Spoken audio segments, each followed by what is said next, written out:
alaikum.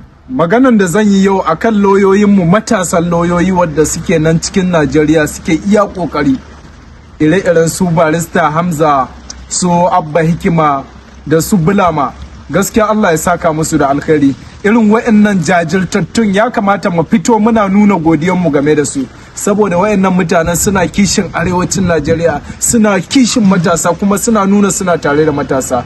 Irin su Birkita family, Allah ya saka musu da alkhairi. In muka leka jihar Borno, da mu iske Mamman Bolori, shugabanmu na matasa na 'yan Borno State, shi ma Allah ya saka mana alkhairi. Wayannan mutanen sun nuna suna tare da talakawa, sun nuna suna son ci gaban arewa da ci gaban matasa. Da Allah mu haɗa kai ya zama duk abubuwa na alkhairi in sun yi, ko da sun yi dan Allah ne, ya kamata mu fito mu nuna godiyanmu. Wayannan mutanen ba karamin kokari suke ba a arewacin Najeriya.